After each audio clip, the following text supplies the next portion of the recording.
Hey everyone, today we're going to talk about the Venmo not showing up onto your bank account. For example, you've just sent a specific amount directly onto your bank account and it's not reflecting.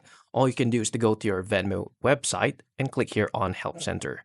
And now onto the Help Center, we're going to type here onto the bank problems or bank accounts or fact. Now from here, we're going to choose here on bank accounts and cards and fact. Now from here, all we're going to do is to select and turn on. Now we can see that it automatically pop-ups. Now from here, we're going to choose on try it now.